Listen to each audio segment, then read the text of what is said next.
can't unsee what you've seen. It's happy hour. Okay, we just day drank. So when we talk about you gambling and having an issue, this is what we're talking about. Do not buy another JVA warranty until you've looked at the Caddie Workmanship Guarantee Program. We're kicking ass and taking names, apparently. Caddie Shack. Oh my God. Matt, we are back here. I think you were like our guest a few guests ago. That's right. Yeah, back again. So pumped to have you back here. Obviously, I see you every day, it seems like. So yeah, close to it. I thought that for the sake of a quick podcast here, that we would kind of talk through kind of some of the things that we've been working on. Real quick update on kind of life and where we're at, but then also, professionally, what we've been doing, what you've been doing, and where it's at. So, we haven't put a podcast out in a couple weeks now, Justin. Yeah. So, time is flying by with the summer. Summer is almost over already. It's crazy. Still hot out there right now, though. Yeah, it's hot enough. Although I'm in a vest here because we keep our office at like 40 degrees. Oh my gosh, I literally have to bring a parka here to to do any work. Well, it's freezing in the office. When you're warm blooded, you're warm blooded. You are. That's for sure. No, but I thought it would be cool. We haven't done these in a few weeks because we've been slammed. So we've collectively as a group, there's a couple of folks here at the office that work on restaurants. You're a partner with me in the Barrel. That has been wild because we just opened a new restaurant a few months ago. That's been pretty time consuming. But also at the timing wise, it's been wild because we're starting these air conditioning businesses. We're building our air conditioning businesses. We're building Caddie. We're building all this stuff. So it has been a heck of the last 2 months. Yeah, it's intense. Hot weather is decent for our business in the air conditioning world. So it's been good. It's been hot, and we're starting to pick up on sales. Now that you're really in it, and you've been in it for a while now, it's funny because you start getting the itch. It's almost like being a football player, and that hot almost fall stuff. It's time for practice. It's gonna happen. It's as an air conditioning person, you in the spring you're like, okay, when are we gonna hit that first day? And then now you're just in the thick of it, and you're just kind of holding on. Right. Yeah. Just trying to survive for sure. And it's been wild. So. What I wanted to do was just kind of talk through what's been going on. Last you were on here, we were explaining that at Caddie, what we were doing was we were helping. We help dealers, right? And that's our whole goal. And so, Caddie's been working on a number of different initiatives.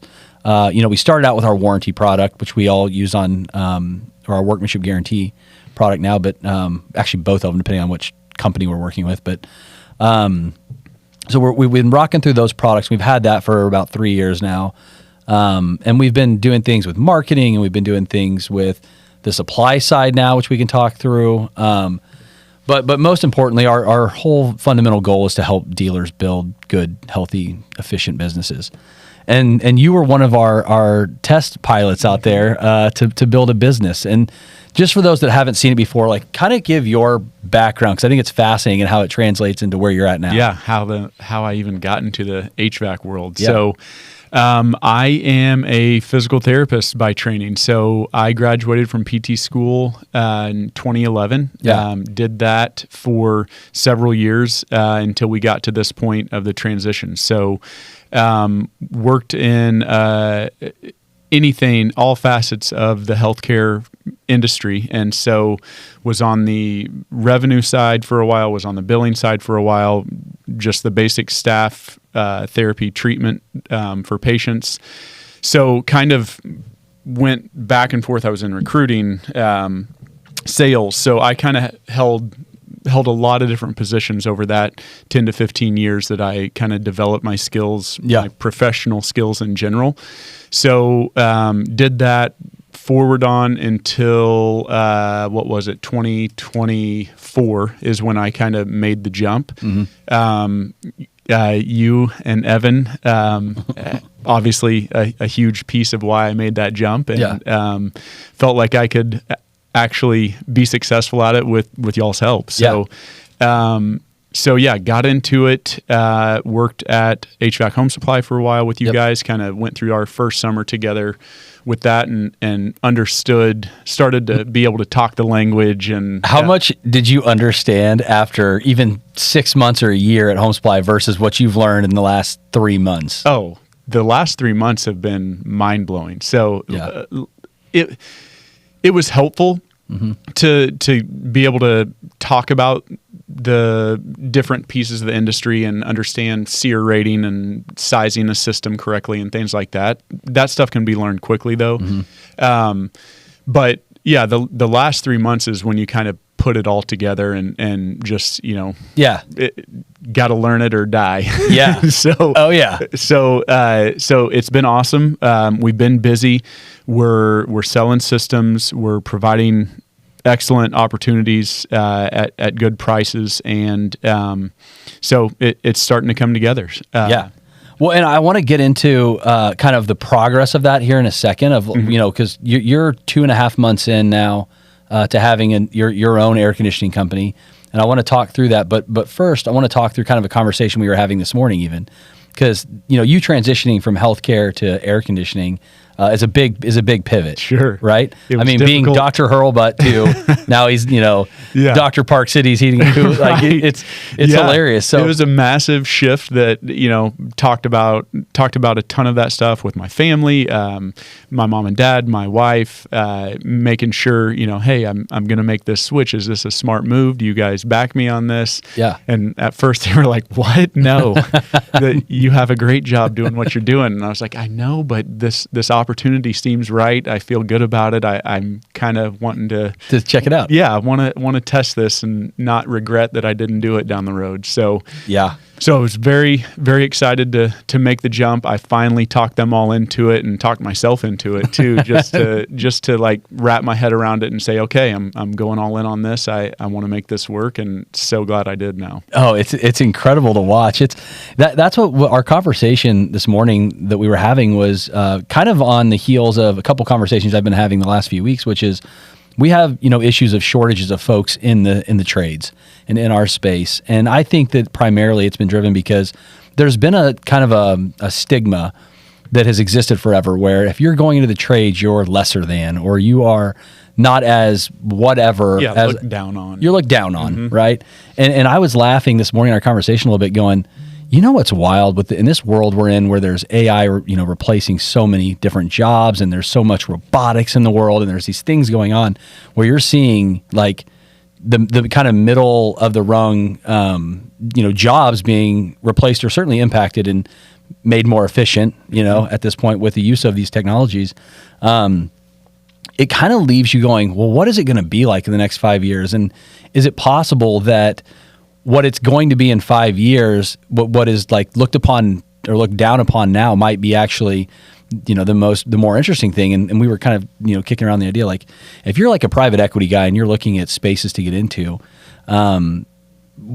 you go into the healthcare space, and unless, like you said, you're creating some breakthrough, pharmaceutical, or you're doing something creative with a medical technology or whatever, some of that space is even competitive now because it's almost commoditized in certain ways, primarily driven because of insurance payments. But that's a space that's become more normalized. This is an industry now that you've certainly seen with the different prices that are out in market, where there is hardly any normalization to it. Yeah, couldn't agree more. I spent many years in healthcare trying to identify like what my entry point would be. How do I start my own company and create a better experience somehow that would make me successful and provide an unbelievable experience in the healthcare world? I struggled with that. Yeah. Especially after being on the billing side of a healthcare company that sees how long it takes to get payment and denials from insurance. And when you have that type of guard up on direct impact on your revenue and bottom line to not being able to collect on money that you are due to collect and have earned, it's just such a massive risk. And I always had dreams of getting into the healthcare field and owning my own business in some capacity, but the opportunities just never presented themselves to where I felt overly confident that I could make that work. And so when you brought in the Caddie deal to show me what a dealership could look like and understand what I could do with Park Cities HVAC, it was so much more easy to understand, the basic accounting that goes through with it, and just made me much more confident in my abilities to be successful. Well, yeah, and I think that, one, medical is very interesting because I think, and we've talked about this a lot, because at some point we are going to dabble our feet in the healthcare space, but I've always struggled with that particular industry, in that it's, you're there, you're taking an oath or whatever to always act in the best interest of the patient. And in that scenario, it seems like it's really hard to, you're in a constant tug with basically your conscience of like, how much do I make off of someone that I'm trying to make healthy? And it's just really a strange dynamic. For sure. And you saw it on the PT side. You guys are going and you guys are helping people get better after whatever event or however they need the service, but to get, better. Mm-hmm. And what's wild to me in that is that when you started really looking at the economics of these things, like, big physical, like staffing firms and things like that are doing some of these services, the amount that these therapists are getting paid, especially like the PTAs and those of the world, are lower than air conditioning technicians. That's unfortunately correct. I mean, or I shouldn't say unfortunately. Yeah. Well, I think it is unfortunate. It's crazy. Yeah. The amount of schooling that's required for a lot of these healthcare practitioners, it can get excessive and expensive. Yeah. And so the salaries of those types of jobs, unfortunately, don't represent the profession very well. And exactly. So yeah, for sure. Which is wild, because if you think about it, think of all of the expense that you've incurred, going through all the schooling to do something like that. Everyone has to go through that. And frankly, college is kind of in this spot right now, I think, where you have to look at it and go, is the investment into all of this worth the payoff? Yeah. And then you got to kind of overlay it with like, I'm trying to help people. So like, mm-hmm. I'd feel weird about where that's at. So right. What a weird dichotomy that exists, I think, with that. But yeah, then you go to the air conditioning space and you see it where, this is where I was going with the private equity thing. It's like, there are opportunities for people to make money. Unfortunately, what I have seen to this point, and this is something that Caddie tries to solve, is that historically what's happened is the owners of these air conditioning companies have been able to, if they're successful, have been able to make a ton of money, right? I don't know that people realize, the money that's in a successful service company, specifically air conditioning, but plumbing as well, electric sometimes, but really the air conditioning. And so what's happened is there's been so much private equity money roll into this space, because obviously they're the smartest money in the room always. And so they're looking at ways to, maximize their return for their shareholders off of whatever they're investing in. And air conditioning seems to be one space where there's been a lot of traction, just because the margins, the net margins, have been so frothy for so long in this space. And what we are doing is we're trying to figure out a way where we can kind of look at what's going on in the broad landscape and say, how do we get technicians? Let's start there. How do we get technicians to make more money and like basically make a reasonable amount of money for the work that's there, and then overlay that or compare it against other industries, so PTs, PTAs, things like that out there, seeing all these patients, because they're very similar trades. And so, what we've seen, we had an example just the other day where you and I were talking about this. There was a technician, third-party technician, that we actually talked to go do a job. This is where my mind was blown. Mm-hmm. It was a small job. It was a little capacitor change out. Right. I think a capacitor change out's like $190 or something like that. Yep. And so of that, what happens is the Caddie sells the part, to the dealer or the technician. The technician goes and does the work. They get paid the net difference of the part cost plus from the 190, and it's 100 and something bucks, right? 100, I don't know, 10, 15, 20 bucks, whatever it is. They get a service fee as well. But anyways, so let's say that it's $110. This is what like opened my mind up to like, whoa, there's a problem. Yeah. Mind you, these are independent companies that we're using, not necessarily the technician level, right? So these are independent licensed contractors that are correct doing this work. And so this is like a one-man band that we were using to do this repair. And he basically said, hey, it's not enough money. Yeah. He refused it. He did. He didn't do it.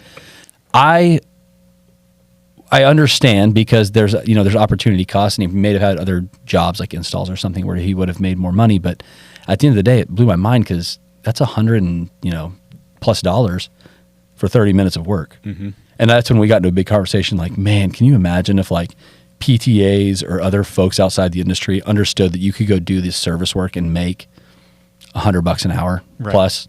Yeah, because I mean, even a physical therapist, occupational therapist, they're typically not making $100 an hour. So to see that you can go change a capacitor and make more than what a physical therapist would make in a single visit to see one patient is crazy and seems I don't know, abnormal, but that's the world we live in today, and maybe it'll change sometime down the road when reimbursement stuff gets shaken up a bit. But yeah, the opportunity is there, and it makes sense.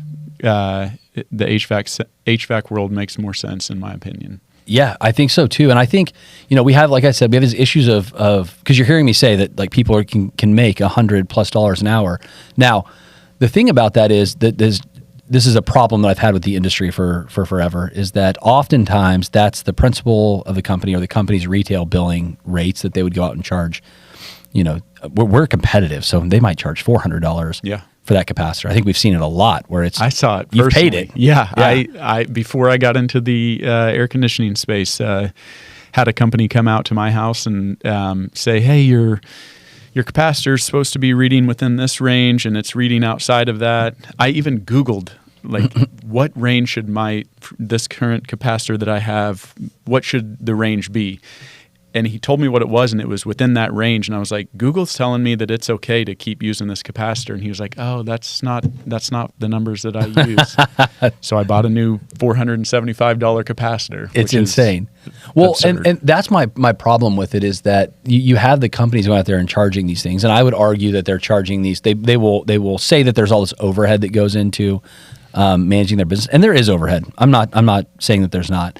But what's wild is they'll bake all this overhead into these jobs, and they've been trained through different consulting organizations to do this, and they'll come up with this price. They'll take all their overhead, they'll stack it up, they'll divide it by their cost of goods sold, and all these are off relatively inefficient numbers, and then they'll present you with a retail price that's crazy. The problem is that the technicians don't often see that. So in traditional, service models, what's happened is these technicians come on and it's, you get paid $25 an hour or $30 an hour, or fixed case when we were hiring everyone was like $41 an hour.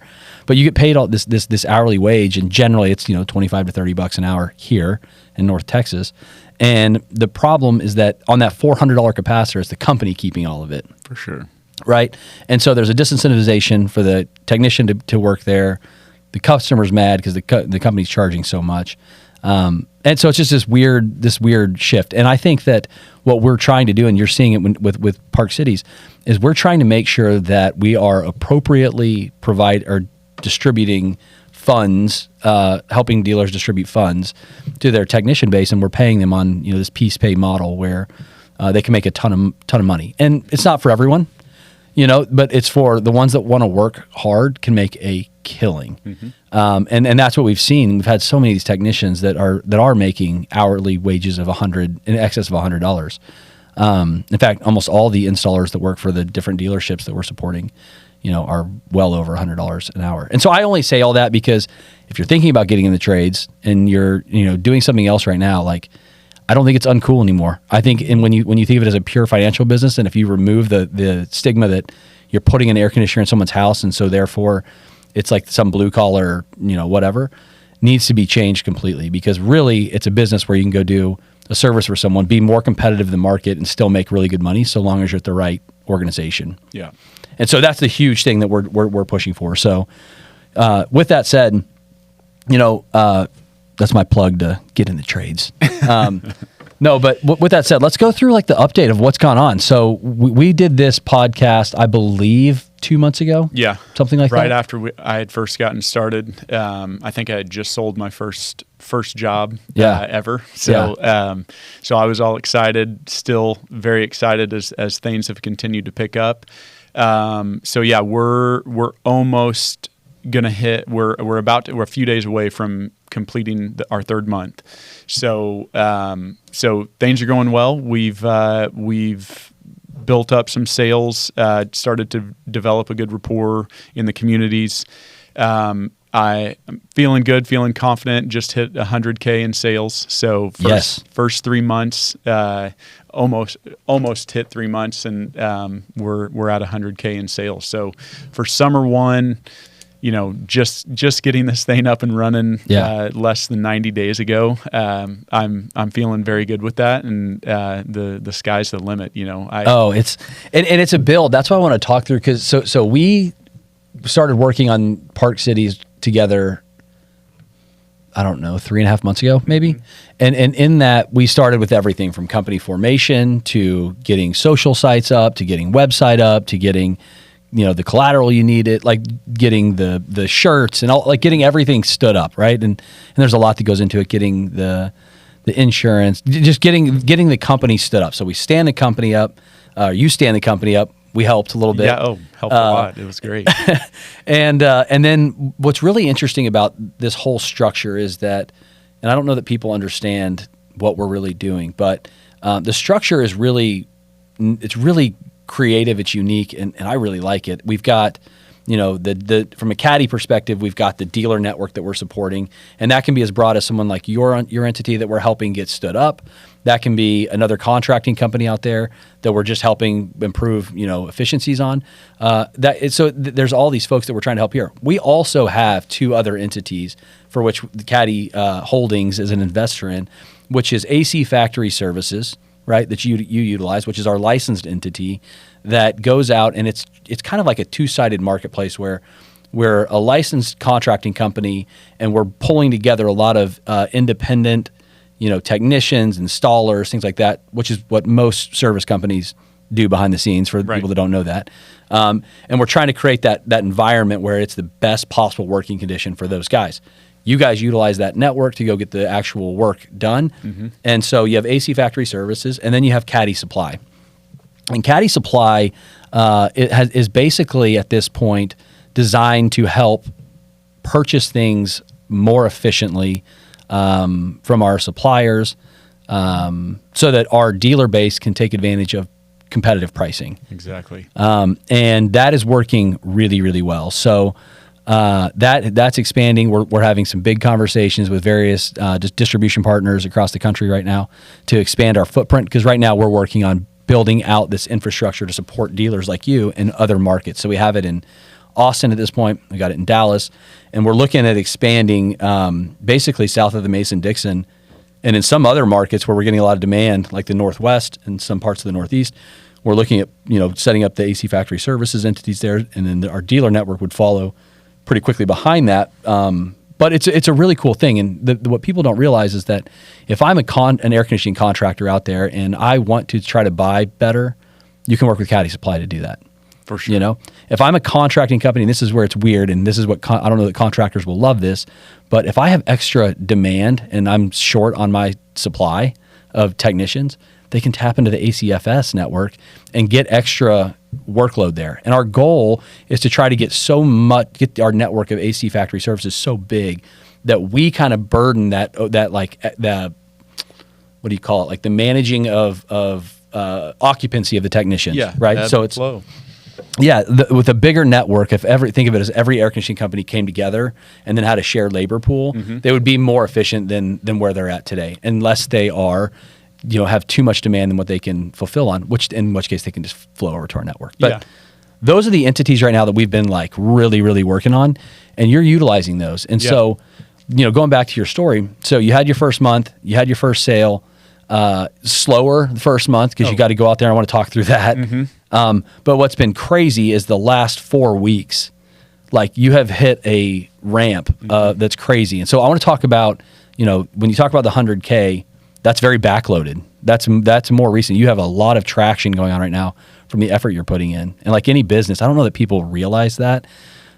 We certainly see it with restaurants and stuff like that, where you open up and you think it's just going to be everybody at once. Yeah, it's like putting that website online. It's like, I published my website. There's going to be 1,000 people that go to it immediately. Yeah, no, it doesn't work that way. Nope, you got to get out there and share about what you're doing and tell the word. Yeah, and that's what you've done well. And so I want to talk through that. So you go back to 2 months ago now, because the first month we were getting it set up, and you've been out networking and promoting. And so let's talk through that, because I think that's one thing as a contractor when you are doing all of the facets that I've described, when you're sourcing parts, you've got your technicians, your install crew, and you've got to go get customers. So time consuming. I don't know how people do it. Yeah. Very challenging.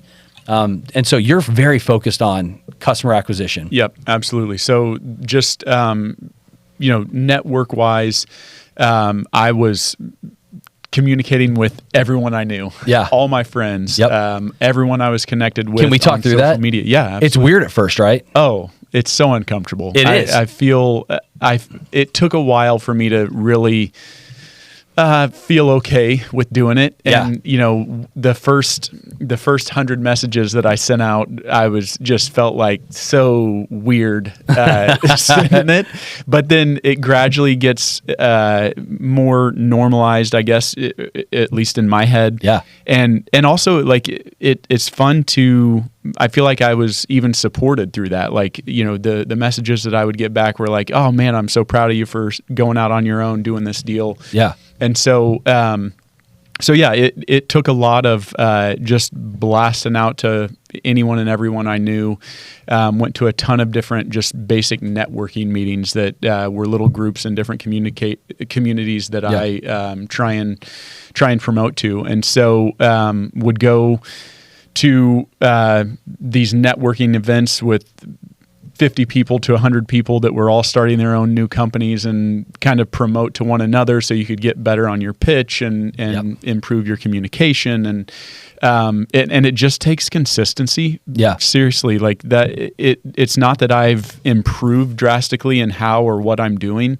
It's just the consistency, even when it's slow. Yeah. And so I've tried to really stay firm on, communicating, being present in the community, being present socially online, and just putting myself out there in every way that I can, and talk about it as much as possible, even whether in the beginning it's a little uncomfortable. Yeah. It is what it is. Man, I'll tell you, it is uncomfortable. There's no doubt, because you see so many people out there. I struggle with this too, or I think about it often. You have so many folks out there that aren't in positions. There is a lot of entrepreneurs. There's a lot of people that we're friends with that aren't in the position where they're having to like promote their companies hardcore. And when you're out there promoting your own company, boy, it is weird. It is like you're like exposed. You're Yeah. Okay, so they know this is what I do. They know where I'm at. They know what I'm about, hopefully. And it's like it's just crazy. It's a crazy, humbling, exposed feeling. Mm-hmm. I do it all the time on my social where Yes, I'm posting, about Barrel or Mexican Oak or one of the Caddie things or Home Supply or Park Cities or Argyle Air or whatever we're posting about, Dog's Bowl. Right. It is weird because you do feel like you're constantly promoting. What people don't realize is that as an entrepreneur, where it's your company, that's your livelihood. Mm-hmm. So you do want to get it out there. And as much as you want to post personal stuff about, your family or what's going on in the world or whatever, you do need to blend it with both. And that is a weird feeling because you almost feel like you're marketing to your friends and stuff, but you realize that network is so much larger. And so I struggle with it too, because I don't want people to think I'm always out there just selling something. Right? Yeah. Although I do want them to be aware of what I do, right? But I also want them to know what I'm about, see what we're doing. But it's a weird feeling. I struggle with that. It is. And, you can struggle with it all you want, but once you like develop the consistency with it and feel good about it and actually have some of those deeper conversations with friends that are supportive of that, then it starts to produce. Yeah. And so that's the point you have to get to. It's a long wait sometimes. I say long wait, a few months, but it's a few months of being consistent when you feel like you're not making traction, and then all of a sudden you do. Yeah. And so for me, just building that confidence over time to feel like I'm actually making traction and making sales, and then they start compounding on one another. That's everything. And that's what we saw with the home supply business. Yeah. In our past life. We've seen it with the fixed businesses. It takes a while to get out of the gate. And I think that some are unaware of this and go in, like kind of ignorant to starting their own company. They think that they're going to just, rock it right out of the gate. And then there's others that are so timid to do it because they're not sure of how to do it.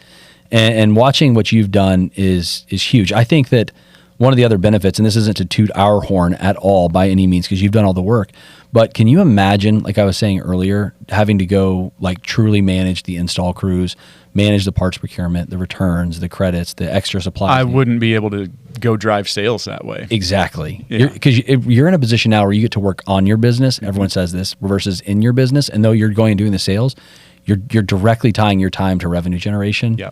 And I hope that people that are thinking about getting in the trades, or maybe they want to start their own dealership, or maybe it's a technician wanting to make the leap from being a technician to owning their own company, look at something like this, because we've basically created a model where that's what you're focused on. And I just think it's too hard as a startup person to go do all the marketing, do all the bookkeeping, go do the install, go do these service calls, and come back. It's so much. And I think that's probably one of the biggest challenges with starting a company like this.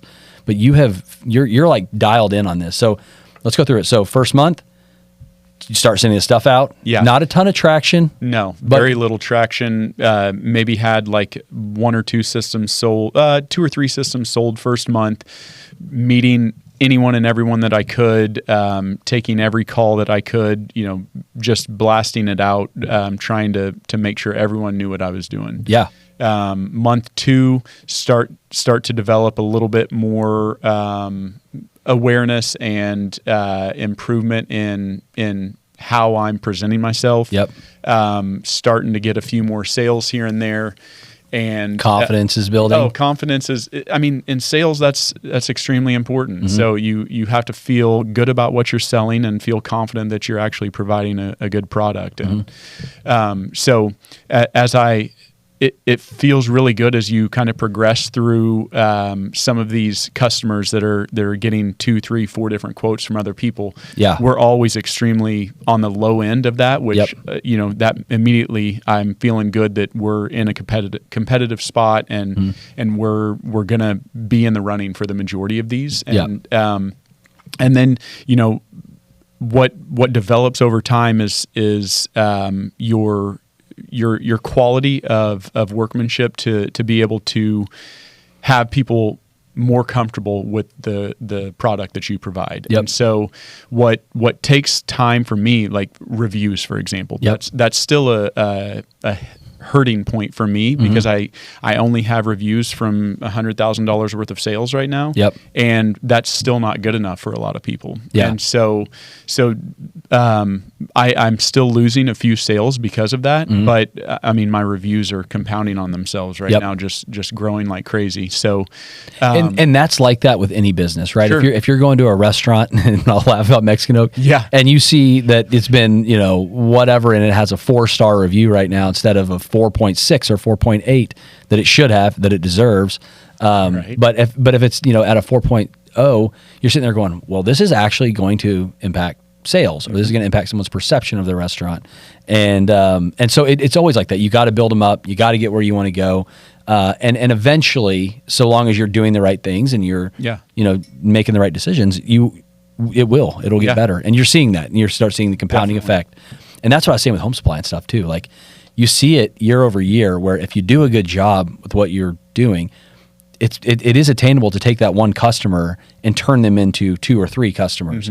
Right? Whether it's a review or them spreading the word of mouth about their good experience or the savings they had, or both, or whatever. And that's kind of what you're seeing. And so you went month 2 better, starting to get traction. And now here we are in wrapping up the 3rd month or whatever. And there's a lot going on. Multiple sales. Had one Monday, have one Friday afternoon. Yeah. There's installs going all over. And I'm proud of you watching it go. It is cool as hell. Well, it's been awesome. And I can't thank you guys enough.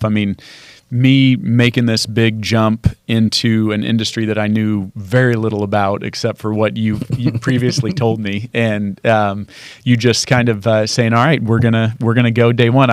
I'll never forget the first call. Me and you were sitting in your office, and it was my day one, and the phone rang, and you were like, You want to answer this? And I was like, hello? And so nervous, didn't know what I was talking about, had no confidence in talking about air conditioning, and just over time.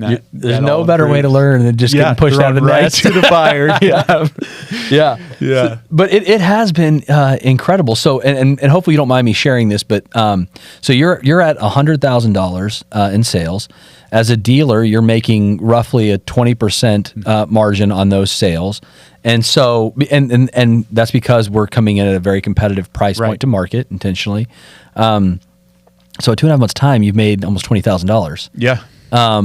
Not bad. No, that's not bad. It's great for summer one. I mean, for 3 months of business almost, it's right on par with what I had set for myself goal wise. Yeah. Summer two, I'm gonna get a little more lofty with the goals. Yeah. And just so you know, home supply is up like 400%. Yeah. Year over year. And I think it's just incredible. Because of the compounding effect that you get. Yeah. And you're going to see that. That's what's wild. Yeah. I can't wait. I'm ready for it. Gonna work hard to prep in the winter season and be ready to go for summer too. But hey, we've still got a few months before summer's over. That's right. Yeah, don't let the jacket confuse fool you. It's cold still in the hot. office. Yeah, no, it really is. It is incredible. I think that folks that are thinking about a career change should certainly get in touch with you or us and learn about what you've done. But like I said, I'm impressed. I knew it would work. I had a feeling you'd be at something like this in terms of sales volume, and the traction that you're getting. You're now on that like kind of upswing. It's not like this little ramp anymore like they used to say that fixed was. You are kind of hockey sticking up with the traction you're getting. And I think it's just going to keep building as you keep doing the stuff you are and you're seeing it. It'll you'll earn people's business. And it's, man, you're right. Like a year two. Mm-hmm. I don't know what you're going to end up at this year, but our goals for microsites in year one were $200,000.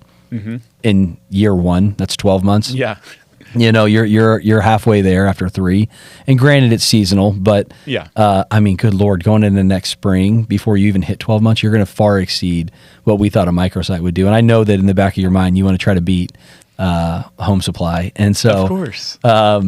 You might do it. You guys have a year. That first year is so important, and year 2 you're absolutely dominating, and so you're always going to have a year on me. But I think by the time we get to like year 4, 5, I think I'm going to surpass. So hey, I think that Argyle Air would have something to say about that too, because they're certainly trying to to get there. In hot. They are. It's very funny. Well, I'm glad it's working. I knew I had confidence that it would work with you. It's really fun to see, and it's a good update. I mean, that's a lot of sales volume for someone that was a doctor not long ago. I guess still is a doctor, but doctor of physical therapy. So. Yeah, a while ago to now in this space. So I just want to jump on here and give everyone that listened to the other episode kind of an update on where it's going. We should do this again, in 3 months, especially as the season comes out, to see like how we're doing in the off season, right? And what all we do. I mean, because you're going to have some downtime in the colder months, and at least in Texas, and so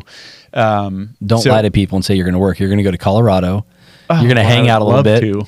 I have all my family's got to go to Colorado. My wife had the summer off, so she was traveling everywhere. I was grinding. I was getting after it, trying to get the business up and running. And so very proud of myself for doing that. And just looking forward to someday being able to go on a trip again. But I'm going to keep grinding for now. Well, it's a hell of an update, man. I'm proud of you. Thank you. All right. Well, till the next podcast. Okay. Yep. Check in again in a few months. All right, man. All right. See ya. Bye.